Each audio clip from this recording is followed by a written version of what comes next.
Hello folks, Everchanger here, and welcome back to more Pokemon Blaze Black 2. Last time, we faced off against the resident Hoenn gym leader of Driftveil City, Norman. And we also said goodbye to 3 members of our team and welcomed on 3 new ones. And this is what we got. And this time, we are going to be taking on the Driftveil City Gym, so get hyped because we haven't been to a gym in quite a bit, so it's going to be fun heading out to one finally. Challenging the gym, huh? Nice! Keep getting stronger.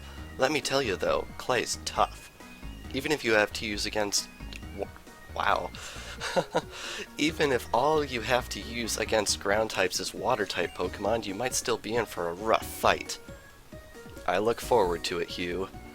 Man, I can't believe our Lucario has breached level 60. That is crazy. Might be a bit over level, but I'm still going to try and keep a bit of diversity in what I'm doing. Anyway, if we walk up to this elevator here and press the switch, we will descend deep, deep down into the earth, into the Driftveil Gym. Welcome to the Driftveil Gym. This is for you. And of course, yet another fresh water for us. Gym Leader Clay uses ground-type Pokemon. Well, just between you and me, ground-type Pokemon aren't good against water-type attacks. They also don't like grass or ice-type attacks. Oh, and in this gym, the area you walk on will light up. Where you've been is a hint for where you need to go. Yes, we actually have a puzzle in this gym. As you can see, it is completely dark until we walk forward, and this platform lights up.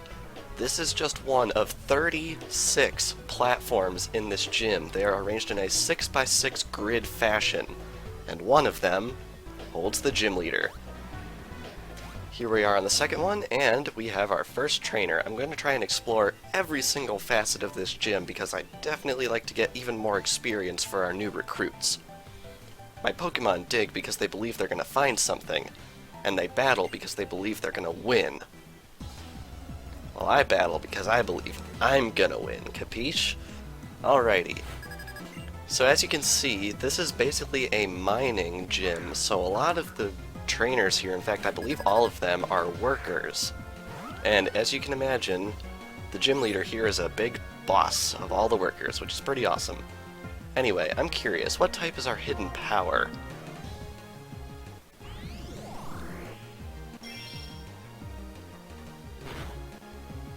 That is interesting. It's normal effectiveness against Baltoy, which I believe is a ground and psychic type, so gonna have to collect more data on that front. But anyway, I think it's probably a good idea if we start using Water Pulse down here, because Water Pulse does quite a bit of damage, especially with Gastrodon's water typing. Up next is Geodude. Now don't let these workers fool you.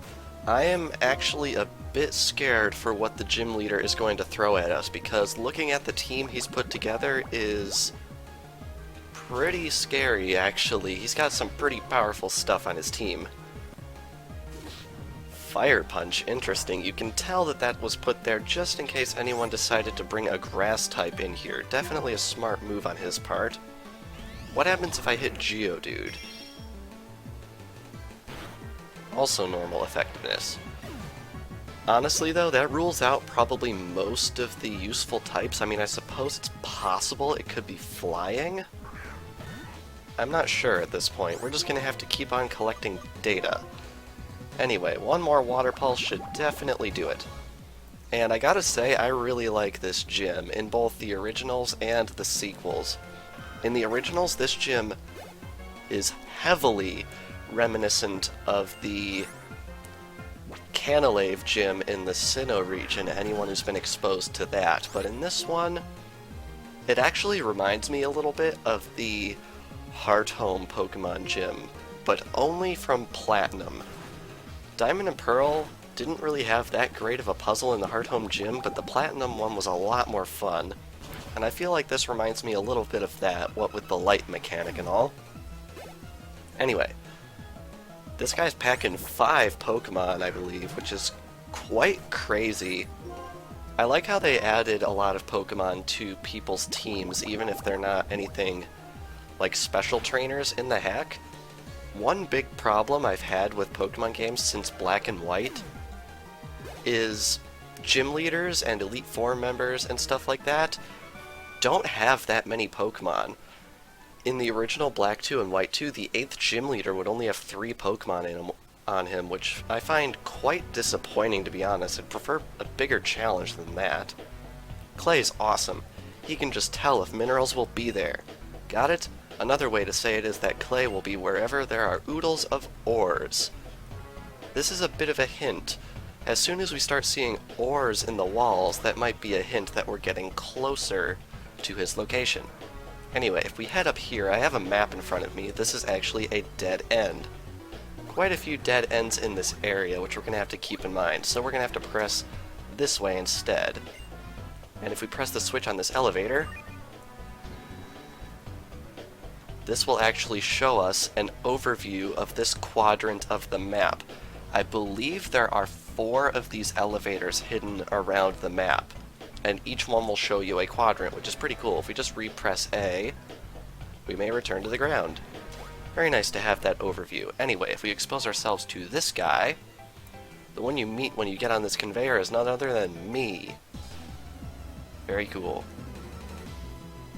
I'm just taking a quick cursory look at my map here. I would prefer to explore the entirety of this gym before going over to the gym leader, so I just want to sort of plan my route a little bit. Now, Marshtomp is interesting. It's very, very similar to Gastrodon in that I picked Gastrodon because of the typing of ground and water. Its only weakness is grass, and that also goes for Marshtomp's line, because these Pokemon are also water ground, which means, of course, that move that we just used there isn't going to do too terribly much against Marshtomp because it's part water.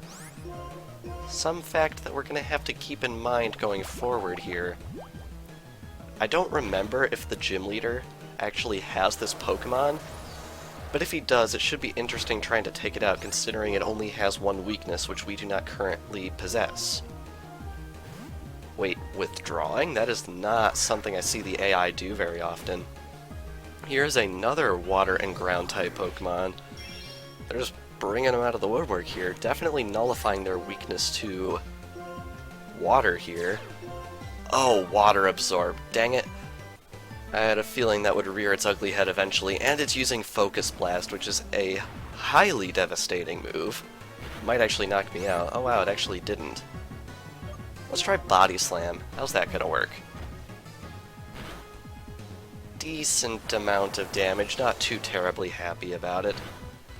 Unfortunately, we're not getting much of anywhere fighting this Quagsire as it stands right now, so I think instead what we're gonna do is we're gonna switch, I think, to Gabite.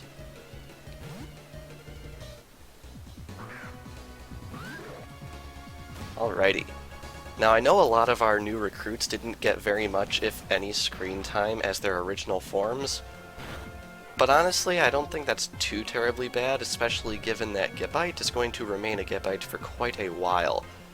Alright, let's try Dragon Claw here. That should do quite a decent amount of damage, considering we have Stab on it, and Gabite's attack is quite high. Yeah, that does a large amount of damage. Now, some people may have aptly pointed out, why do you have 2 ground types on your team? Isn't that a redundancy? Well, Gabite is not weak against grass, and grass is Gastrodon's only weakness, which means my 2 ground types share 0 weaknesses of any kind.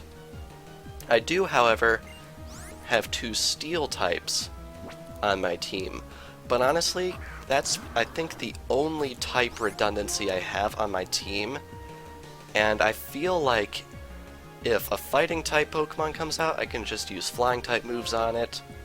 If a fire type Pokemon comes out, I can just send out Gastrodon or Gabite. I really feel like I've got my bases covered. Like, why would I send out Lucario or Magneton against a fire type? It makes no sense. Alright, Piloswine is out next.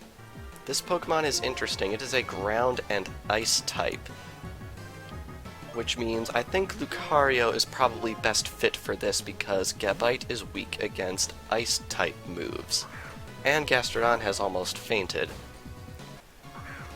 Man, I can't believe Lucario's level 61. It's crazy. It's even more crazy when I realize that Lucario is of a higher level than any of my Pokemon when I usually beat the normal version of this game. It's really crazy how much they've just changed the level curve so darned much in this game.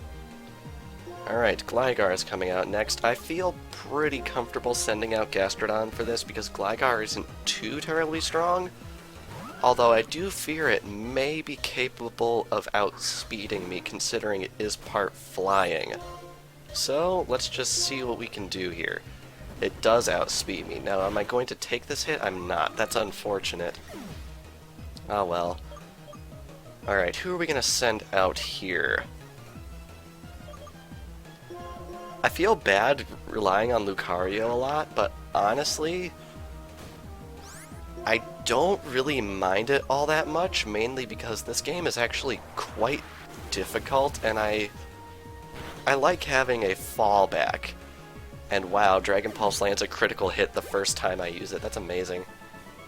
So Lucario might be a bit over-leveled, but I feel like we'd be having a lot of trouble if he wasn't. Have you used the elevator? If you get on the elevator, you can figure out where you haven't been, right? Indeed we can.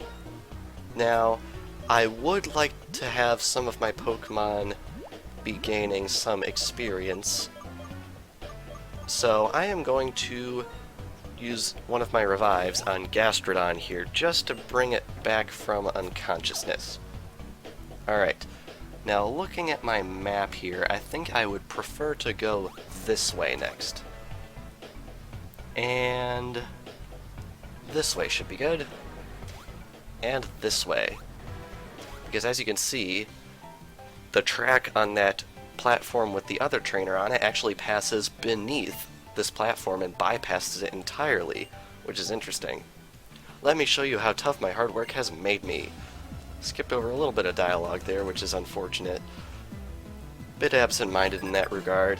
When I'm playing Pokemon, sometimes I just mash A without any real reason, and of course the game just keeps throwing water and ground type Pokemon at me. I forgot there were just this many in the game at all. So, since Gastrodon really can't do very much against these guys, I'm just gonna bring out Lucario again and bring this thing down, because I'd rather not waste my revives on Gastrodon. I'd rather just send out Gastrodon on stuff that it will take out much more quickly. Plus, as you can see, this Whiscash is packing Ice Beam, which is quite strong, so I'd like to avoid getting hit by that whenever possible. Alrighty. Now, I know in this game, in the hack, the location of quite a few TMs has been changed, but unfortunately I don't think Ice Beam is one of them, which is unfortunate because I would really, really like to have access to Ice Beam as soon as possible. But unfortunately it's going to be quite a while before we come across that TM. Anyway, sending Gastrodon back out here because out comes Camerupt, which is fire and ground. Which is good because it has a quad weakness to Water Pulse. And we actually outspeed it, which is nice. Gastrodon is actually quite slow. Obviously a given considering it's based on a slug. But it's really nice when it outspeeds stuff. And up next is Hippopotas. I'm going to keep Gastrodon out because Hippopotas is also weak to water-type moves. Interestingly enough, it has Sandstream, which means technically my Mud Bomb attack here is powered up. Because Sandstream summons a Sandstorm, which is basically like Rain, except for ground types. Rain for water types, Sandstorm for ground types. Yeah, that makes sense. Alright, we're so close to level 41 here. Are we going to get it? I think we are, because up next is Krokorok. Now don't get all sentimental on me, guys. And wow, this thing knows Fire Fang? Why on earth did it use Fire Fang on me? I quad resist that. That makes no sense. Oh well.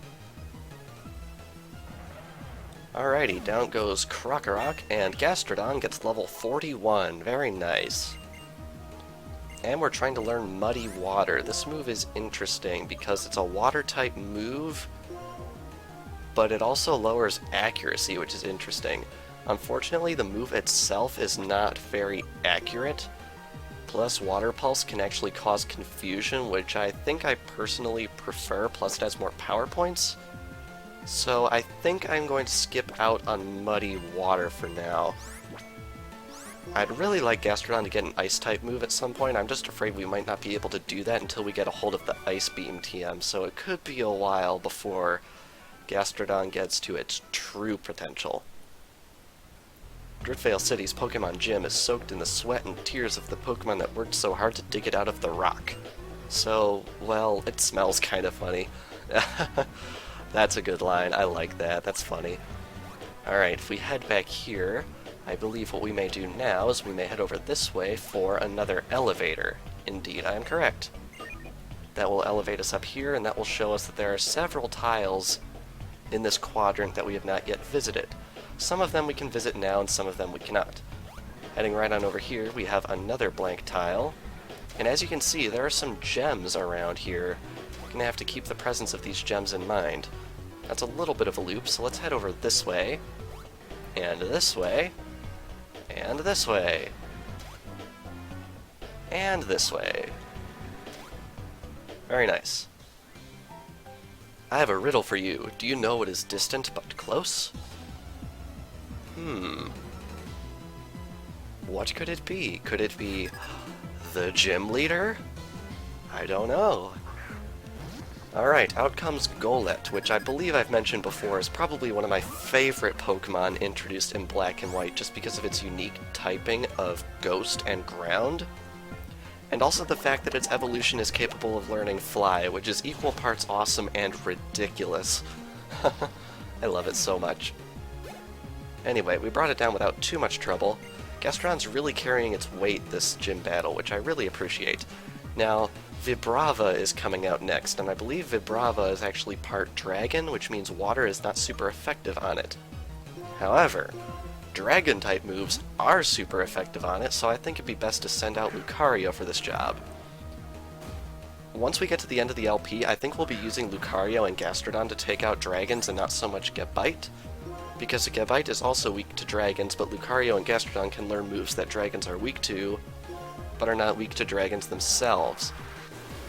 One unfortunate thing is dragon types very commonly carry fire type moves, which means we're probably going to be using Gastrodon for that job first and foremost going forward. Gabite also gets level 41, which is awesome, and so does Magneton. Very nice. Now, as some of you may know, Magneton is in fact capable of evolving further. However, we do not have the ability to evolve it to its final stage as of yet, but we will be getting to that quite soon actually, so look forward to it because I'm really excited to get Magneton an evolution. Down goes Gastrodon, very nice, and down goes the gym leader. That's not the gym leader, what am I talking about? Man, I need sleep. Something distant but close. I'm talking about Clay, who is near here, but is rather reserved. Sorry, I think you were expecting something more interesting. I can't believe I just called this guy the gym leader. That's a major derp on my part. There's only 1 week in the semester left. I gotta keep sane. Anyone who's an engineering major in college, major props to you, because it's tough. Anyway, if we press this switch, we may see the third quadrant of the gym. We're going to have to keep this layout in mind. You see that one that's flashing right there? That might be important. Just a hunch.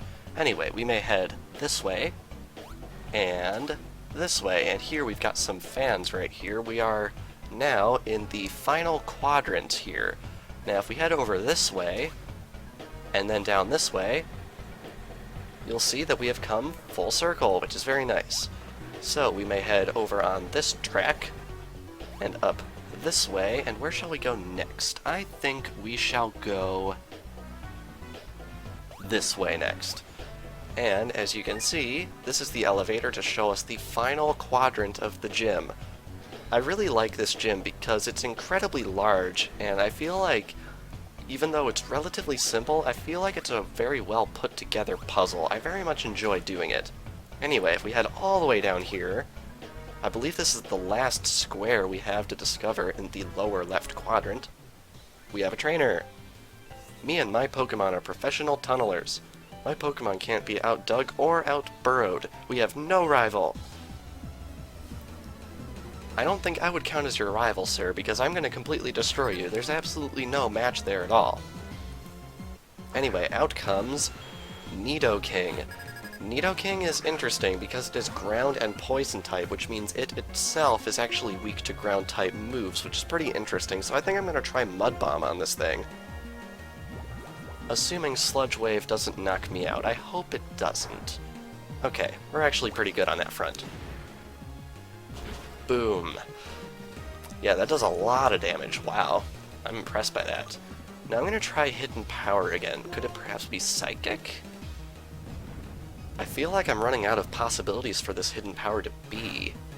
And of course, I'm not even going to see because Earth Power knocks out Gastrodon for the second time in this fight. Not this fight, this gym. Ah well. I think we'll just send in Gabite to clean up right here with a Slash attack. I really like Slash. And look at that. First time we use it, we get a critical. Awesome. Up next is Nidoqueen. I think we're going to switch over to Victini for this one because Victini is almost guaranteed to outspeed this Pokemon, and we have a Psychic-type move to use against it.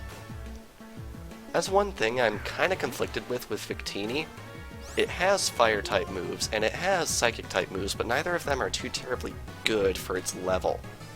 I'm really hoping we're going to run into the Flamethrower and Psychic TMs too pretty soon, because I would like to teach those to Victini stat.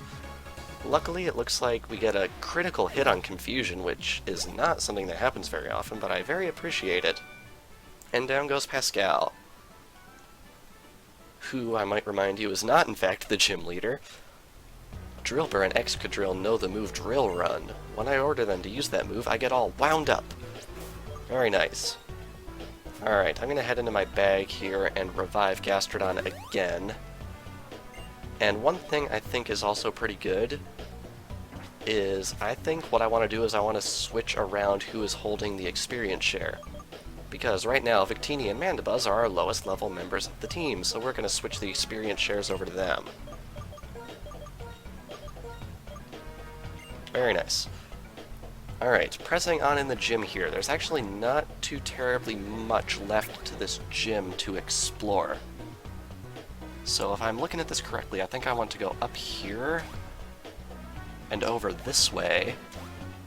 And instead of going that way, I'm going to head down here to an area we've already been to.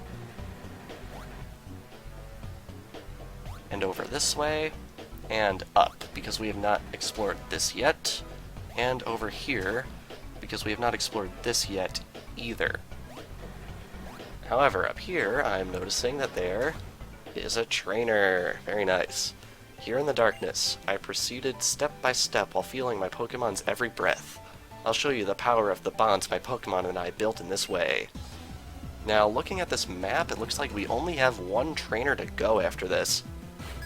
I like this gym. I'm pretty sure it has the most gym trainers we've seen up to this point. 1, 2, 3, 4, 5, 6, 7, if I'm counting correctly, which is quite a few. Anyway, we have Gliscor out here, which is the evolved form of Gligar, which means similar strategies ought to work. And for whatever reason, we're getting Fire Fanged again, which makes no sense, except for the fact that we were burned. However, burned, I believe, only reduces the power of physical moves, and Water Pulse is special. Alright, I'm anticipating he's going to Fire Fang again, because I see no reason for him to use Fire Fang on me in the first place if he didn't have anything stronger. So, down goes Gliscor. Very nice. Get more experience.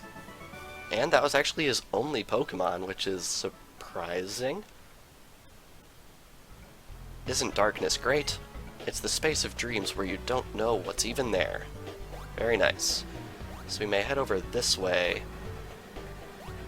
And no, this way. This gym can be a little bit confusing to navigate. And over this way, and up, and as you can see, this ramp connects below here, over this way. Very cool. but instead what we want to do is we want to proceed this way and this way. When I say dig, you say, how low?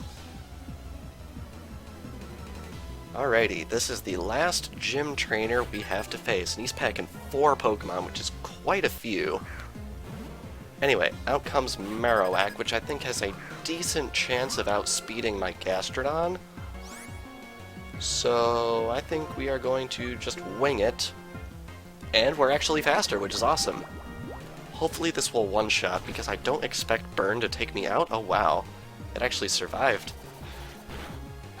Wow, Bone Meringue does way more than I thought it did for a multi-hit move. Oh well, Gastrodon goes down for the 3rd time this gym. A little bit unfortunate, but what are you gonna do? I'm gonna send out Get Bite right here, and we should definitely outspeed this Marowak, which we do, and bring it down with Slash. Alright, next up is Onix, which is an interesting one. I am going to switch out to Lucario for this one. Alrighty, now if I'm counting correctly, I believe there are only 3 spaces left in this gym that we have not yet explored, which is quite significant, I would say. Alrighty, down goes Onix in 1 hit. Wouldn't expect anything less from a Lucario that's borderline level 62 at this point, and now we have Golem. Golem is an interesting Pokemon because pretty much no one ever got it because you have to trade to get it. And before the advent of Diamond and Pearl, us Pokemon players in the United States were relatively far between. One fond memory I do have, though, is when I was in, I believe, 5th grade, when Diamond and Pearl were brand new, there were about 3 of us, and we would just hide out in the dugout on the playground every day and get every single trade evolution to fill in our Pokedexes, which was quite fun. I enjoy that memory, I really do. It's really fun going through all the trade evolutions that Diamond and Pearl introduced, and oh man, there were a lot. And Victini gets to level 41. And is trying to learn Flame Burst. Wow. Very nice. Flame Burst is a 70 special move. The user attacks the target with a bursting flame. Now this is interesting because it damages adjacent Pokemon in double and triple battles, which is very nice. Now, Flame Charge is only power 50, and since Victini's special and physical stats are completely identical, I think we're just going to forget Flame Charge and replace it with Flame Burst, which will honestly probably get replaced with Flamethrower eventually. Oh wow, we got a Steelix coming out. That is surprising. Steelix is a Steel and Rock type, I believe. So, correct me if I'm wrong, but I don't think Steelix is actually a ground type at all, which is interesting for this gym. It's possible it's Steel Ground, I actually don't remember, but either way, it's down because it's extremely weak to fighting either way. And we defeated the last trainer. Very nice. Life is filled with pitfalls. If you fall in, do your best to crawl out. Alrighty. Now, we have only 1 trainer left in this entire gym, and it is the gym leader, but I would rather be at my peak strength before we take this guy on. So, I need you guys to trust me on this, but I'm going to go heal, and I will meet you back on this exact platform. You'll just have to trust me that this is the exact platform, because this gym is actually quite difficult to navigate, so I will be right back. Alrighty, we are all healed up, and now we shall progress over to that flashing platform over there. Gee, I wonder what could be on it. I have absolutely no idea. Anyway, heading over this way, and this way, and this way, will reveal that it is, in fact, the gym leader. So without further ado, let's talk to him. Harumph, kept me waiting, did you, kid? Alright, time to see what you can do.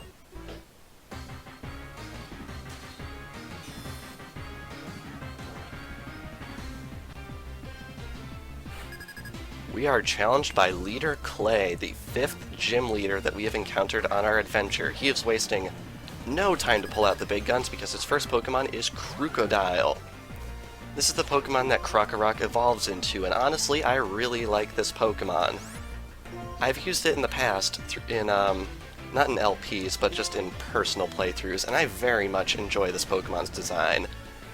I do actually have a shiny Sandile, I believe in the Japanese version of White 2 that I have. I might want to consider evolving it into a Crocodile at some point because that shiny Pokemon looks really, really cool. Anyway, we actually have the AI withdrawing for the second time in this fight, and of course out comes a Seismitoad, which is a water ground type with Water Absorb. Which of course means that Gastrodon has been nullified in its usefulness. Very good move, Clay, I appreciate that.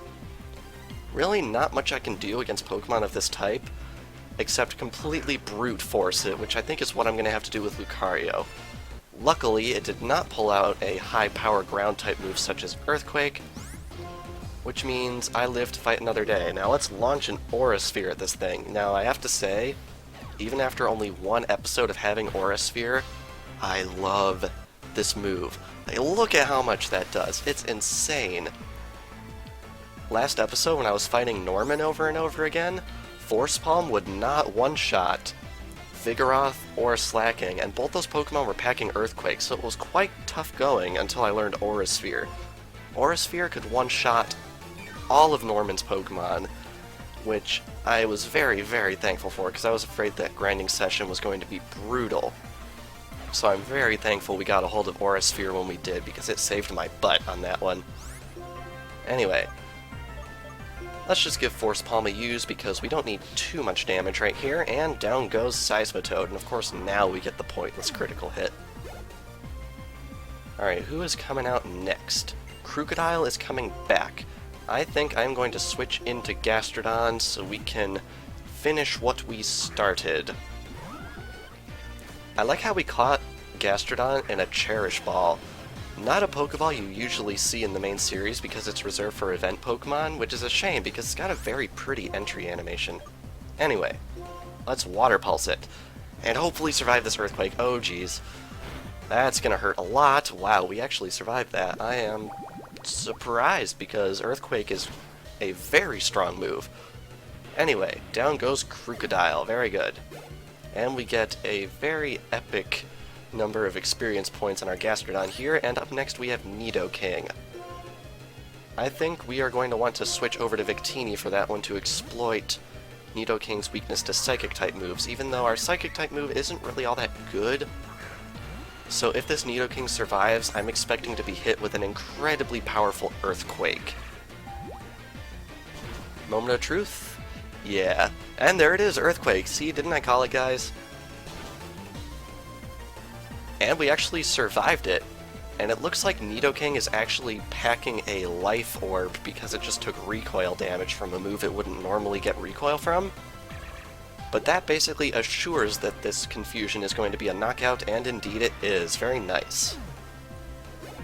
A lot of experience for that one, and up next is Claydol. Claydol is an interesting one because it is part Psychic. So I think what we're going to do is we're actually going to use Mandibuzz in this fight. Hopefully this thing doesn't know Rock Slide.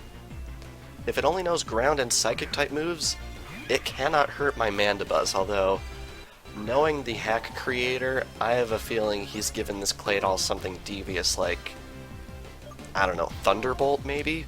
I wouldn't be surprised. Can Claydol learn Thunderbolt? I think it can. Alright, we got Sandstorm coming out here, which is going to be harming my Mandibuzz every turn, which is unfortunate. But luckily, I don't think this thing is packing any moves that can hurt me, hopefully. And it's got Ice Beam, of course, because why wouldn't it, you know? Actually, that did not do very much at all, which I'm very grateful for. Which means Mandibuzz is actually getting a KO in this gym of all things. Down goes Claydol. Very nice. Almost to level 41. Wowee. Alright, his last Pokemon is Excadrill. This Pokemon is interesting. I'd like to send out Gastrodon to go against this thing, but unfortunately Gastrodon would probably get a KO from it. but I feel like sending out Lucario would be a little bit, I don't know, cheap. Let's send out Gabite, actually, just to see how well this will do. Just as a bit of a social experiment. Alrighty. It's got an air balloon, of course it does. No hard feelings, but I'm extremely stubborn. Alrighty. Now, unfortunately, since it has an air balloon, Dig will not do very much against it, and this thing is almost certainly packing Earthquake. Which means if I try to use Dig, I'll be in for a hard time. Slash is not very effective, and I don't think Dragon Claw is very effective either, but since we get stabbed from Dragon Claw, let's do that. Note that this thing is level 42.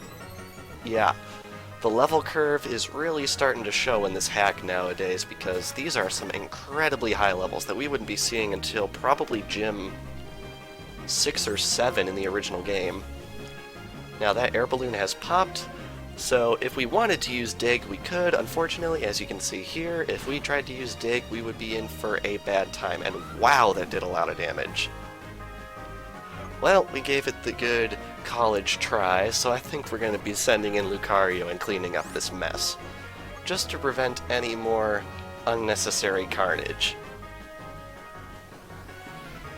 Boom!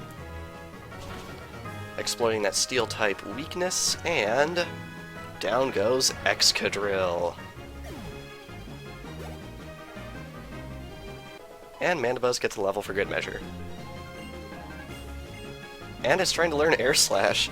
Wow, we get to listen to this epic music for a little bit longer, and I know I've used the word epic twice in this episode, now 3 times, and I have to apologize for that. So Pluck is power 60 physical, Air Slash is power 75 special. Accuracy 95. I think I am actually going to get rid of Pluck for this, because Accuracy 95 I feel is really pretty good odds considering how rare 5% encounter Pokemon seem to be in this game. So I think I'm going to get rid of Pluck for that little bit of power boost.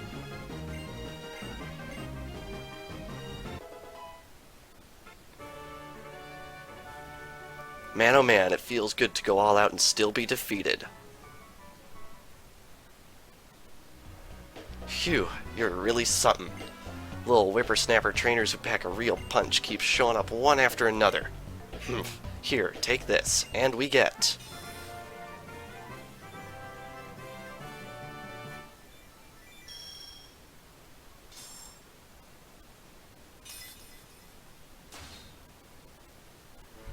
the Quake Badge. So this is your 5th badge, huh? If that's so, Pokemon up to level 60 will obey you. As you might notice, judging by our Lucario, these level restrictions only apply to Pokemon that we did not catch, like ones we received in trades or events. Here, take this too. This is a significant change from the original game. I don't remember what he gave you in the original Black and White 2, but it certainly was not Earthquake, so we have the Earthquake TM already, and I'm definitely going to be making use of this whenever possible. Well, I suppose, come this way. Yep, it was an elevator all along. Mind blown, right?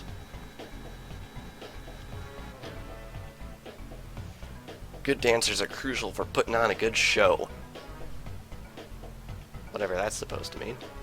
Anyway, we have claimed our 5th badge. You got a gym badge too. I knew you could do it. You know, my partners are the reason I was able to get that badge. But I'm sure there's more connecting us to each other than Pokeballs. We're just gonna gloss over that sentence, if you know. If that's all there is, the stolen Purloin's feelings will never be what they were. Oh, so you two squirts know each other, huh? You both ain't bad, so I want to show you something. Wait, I just remembered. Clay, why? What's the reason? Why have you forgiven Team Plasma? There's always room for folks to grow and change, ain't there? And if you only go after what you think is right, you might end up rejecting all thoughts and opinions other than your own. That's mighty dangerous. I feel like this is a theme that Generation 5 really, really tried to drive home, just to sort of detach from the conversation a bit, and I really, really like how the game is trying to send this message in today's world. Not going to go any further than that, but I have serious respect for them including these types of themes in this game, and I really hope they continue to do it. Is that one of those compromises adults are supposed to make?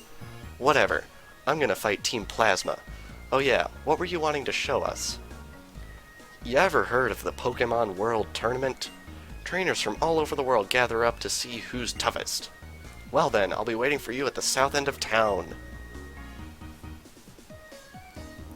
A tournament to decide who's strongest, huh? Right on, it's time for some special training. And off everybody goes. It feels like the plot is about to pick up once again, which is very nice. But I think first and foremost, we should go and heal up all of our Pokemon. But once we do that, I think that will conclude this action-packed episode.